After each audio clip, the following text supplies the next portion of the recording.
पिछले एपिसोड में आपने देखा कि मिस्का अपनी जलपरी वाले पावर्स से हंसवी को खोजते हुए जीवन के घर मुंबई तक चली आती है और हंसवी को गार्डन में अकेला देख उस पर हमला करना चाहती है। पर तभी जीवन को गार्डन की तरफ आता देख मिस्का पेड़ के पीछे छुप जाती है, क्योंकि गार्डन में हंसवी और मिस्का दो जलपरियां थी, इसीलिए आसपास के चीलों को इनके शरीर की तेज गंध मिल जाती है। इधर हंसवी को गार्डन में किसी खतरे का एहसास हो जाता है और वो जीवन को लेकर घर की तरफ बढ़ती है। क्योंकि चील जलपरियों के जानी दुश्मन होते हैं, इसीलिए वो पेड़ के पीछे छुपी मिस्का पर हमला कर देते हैं। मिस्का की चीख सुनकर हंसवी और जीवन उसी झाड़ी के पास जाते हैं और वहां झाड़ियों के पीछे का नजारा देखकर दंग रह जाते हैं। झाड़ियों के पीछे मिस्का नहीं बल्कि कई चील मरे पड़े थे। चीलों को मरा देख हंसवी और जीवन दोनों दंग थे। जीवन को कुछ समझ नहीं आ रहा था, पर हंसवी ये समझ गई थी कि खतरा उसके आसपास मंडरा रहा है। हंसवी सोचती है, आखिर यहाँ कौन था जो इतना शक्तिशाली है? किसने इतने सारे चीलों को एक साथ खत्म कर दिया? मिस्का तो जल्लोक के कैद खाने में कैद है, तो फिर और कौन हो सकता है? हंसवी जीवन से कहती है, शायद ये चील आपस में लड़कर मर गए हैं। घर के अंदर चलो, कपड़े चेंज करो। हंसवी और जीवन घर के अंदर आ जाते हैं। सिमरन इन दोनों को एक साथ घर में आता देख जल जाती है और अपने मन में कहती है, ये लड़की ऐसे नहीं मानेगी, इसका कुछ तो करना होगा।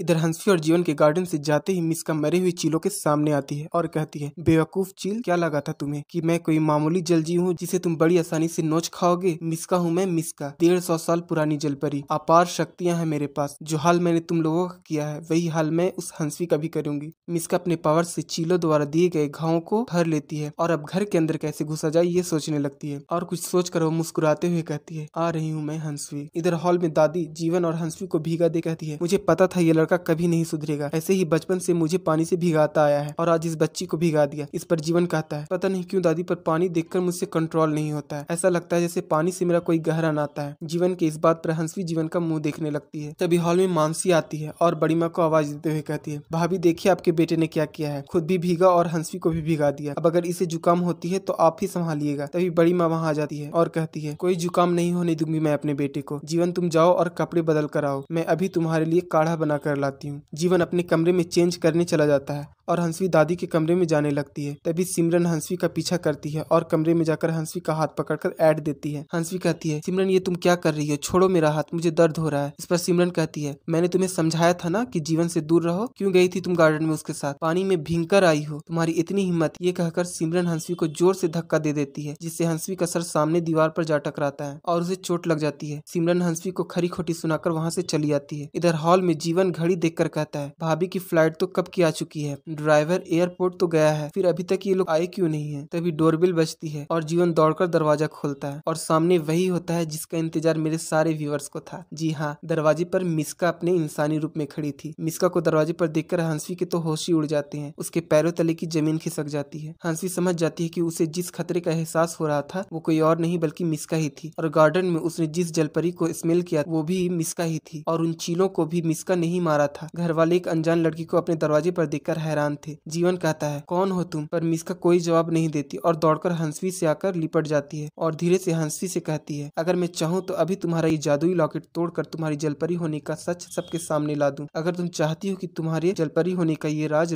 ही रहे तो कहो इन सबसे कि मैं तुम्हारी बहन हूँ। इतना कहकर मिस्का मगरमच्छ के आंसू बहाने लगती है। हंसवी सोचती है, अगर मैंने मिस्का की बात नहीं मानी तो ये मेरे गले का जादुई लॉकेट तोड़कर मेरा जलपरी रूप सबके सामने ला देगी। यही सोचकर हंसवी घर वालों से कहती है, ये मिस्का है, मेरी बड़ी बहन, जलतारा से आई है। इस पर दादी कहती है, पर बेटा तुमने तो कहा था कि तुम्हारे सारे घर वाले जलकर खत्म हो गए हैं। इससे पहले कि हंसवी कुछ बोलती मिस्का तुरंत बोलती है, दरअसल जिस वक्त घर में आग लगी थी उस वक्त मैं घर से बाहर कहीं गई हुई थी। मेरी भोली बहन हंसवी को ऐसा लगा कि शायद मैं भी उस आग में जलकर मर गई। जब मैं वापस लौटी तो गांव वालों ने मुझे बताया कि तुम्हारी बहन को कोई शहर ले गया है, और तब से मैं अपनी बहन को खोजते खोजते यहाँ चली आई। मैं अपनी बहन से बहुत प्यार करती हूँ और इसके बिना नहीं रह सकती हूँ। हंसवी मिस्का की सारी हरकतों को देखते हुए सोचती है, पता नहीं ये किस इरादे से इस घर में आई है। मैं इसे अच्छे से जानती हूँ। इसका इस घर में रहना इस घर के लोगों के लिए बिल्कुल भी ठीक नहीं है, खासकर जीवन के लिए। मैं इसे मेरा सहारा लेकर इस घर में नहीं रुकने दूंगी। यही सोचकर हंसवी मुस्कुराते हुए कहती है, भगवान का शुक्र है दीदी कि तुम सही सलामत हो। तुम सोच भी नहीं सकती कि तुम्हें जिंदा देखकर मैं कितना खुश हूँ। हंसवी घर वालों से कहती है, आप लोगों को पता नहीं है पर बचपन से ही दीदी ने ही मेरा ख्याल रखा है। बाबा हमेशा बीमार रहते थे और हमारा कोई भाई भी नहीं था। हम 4 बहनें ही थी। सिर्फ मिस्का दीदी ही थी जो दिन रात मेहनत करके के घर में कुछ पैसे लाती थी जिससे हमारा घर चलता था। अब दीदी आ गई है ना, अब मैं इस घर में रहकर आप लोगों पर बोझ नहीं बनना चाहती। हंसवी मिस्का का हाथ पकड़कर कहती है, चलो दीदी, इतना बड़ा शहर है, हम कहीं भी कमा खा लेंगे। मिस्का हंसवी की चालाकी देखकर आग बबूला हो जाती है और धीरे से हंसवी से कहती है, मुझसे चालाकी बहुत भारी पड़ेगी हंसवी, मैं अभी तेरा ये लॉकेट तोड़ दूंगी और तेरा सच, तेरा जलपरी रूप सबके सामने ला दूंगी। इस पर हंसवी कहती है, तुम ऐसा कुछ नहीं करोगी। अभी अभी तुमने घर वालों को बताया है कि तुम मेरी बड़ी बहन हो। मेरा जलपरी रूप सामने आने के बाद क्या कहोगी सबसे? एक जलपरी की बहन भी एक जलपरी ही होती है, इसलिए मेरा सच अब तुम्हारा सच है। तुम्हें क्या लगा मैं तुम्हें इतनी आसानी से इस घर में रहने दूंगी? अपना ड्रामा बंद करो और चलो मेरे साथ। मिस्का समझ जाती है कि उसका दाव उसी पर उल्टा पड़ गया है। हंसवी ने सारा खेल ही पलट दिया है। हंसवी मिस्का का हाथ पकड़कर घर से जाने लगती है। सिमरन और बुआ बहुत खुश थे। हंसवी को इस घर से ऐसे जाता देख जीवन को बहुत बुरा लग रहा था और वो खुद को हंसवी को रोकने से नहीं रोक पाता है। जीवन कहता है, रुको, ये तुम्हारा गाँव नहीं है, मुंबई है, बहुत बड़ा शहर। तुम दोनों ऐसे कहाँ जाओगे? इस घर में बहुत से लोग हैं, तुम दोनों के लिए भी जगह है। रही बात बोझ बनने की, तो तुम दोनों इस घर में घर के कामों में हाथ बटा दिया करो। जीवन की बात सुनकर मिस्का मुस्कुराते हुए हंसवी की तरफ देखती है। हंसवी जीवन को बहुत मना करती है पर जीवन नहीं मानता। ऊपर से दादी भी दोनों को यहीं रुकने को कहती। अभी सब हॉल में ही थे कि मिश्री और सौम्या भाभी घर में एंट्री करते हैं। जीवन दौड़कर मिश्री को गोद में उठा लेता है। मिश्री और सौम्या घर में दो अनजान लड़की हंसवी और मिस्का को देखकर घर वालों से पूछते हैं। जीवन इन्हें हंसवी और मिस्का के बारे में बताता है। दादी मिस्का को गेस्ट रूम में ले जाती है। दादी के रूम से बाहर जाते ही हंसवी कमरे में जाती है और कहती है, ये सब क्या है? क्यों आई हो तुम यहाँ? मेरी जिंदगी तो तुम पहले ही बर्बाद कर चुकी हो। अब और क्या चाहिए तुम्हें? अब और क्या करना है तुम्हें? इस पर मिस्का कहती है, अभी तो मैंने कुछ किया ही नहीं है हंसवी, और वैसे भी तुम तो इसी घर में हो, देख लेना मैं क्या क्या करती हूँ। इस पर हंसवी कहती है, हाँ, तुम भी ये बात याद रखना कि मैं भी इसी घर में हूँ। जैसे जल्लोक में मैंने तुम्हारे इरादों को नाकाम किया था, वैसे ही यहाँ भी तुम्हारे हर बुरे इरादे को नाकाम करूंगी। ये कहकर हंसवी कमरे से चली जाती है। हंसवी के जाते ही मिस्का मुस्कुराकर कहती है, इसे लगता है ये मुझे रोक लेगी। तू बस देख हंसवी, मैं कैसे जीवन को अपना बनाती हूँ और तुझे मौत के घाट उतारती हूँ। इस घर में मिश्री और सौम्या के आते ही जीवन के बर्थडे की तैयारी शुरू हो जाती है। हंसवी भी घर के कामों में सबका हाथ बटा रही थी। तभी मिश्री जीवन को खोजने लगती है। जीवन उस वक्त वहाँ पर नहीं था। मिश्री को जीवन को खोजता देख हंसवी मिश्री से कहती है, क्या हुआ, किसे ढूंढ रही हो? मिश्री कहती है, आपने चाचू को देखा? मेरा टॉय टूट गया है, चाचू इसे बना देंगे। हंसवी कहती है, लाओ मैं इसे ठीक कर देती हूँ। हंसवी खिलौने को ठीक कर देती है। मिश्री कहती है, आप तो बहुत अच्छी हो,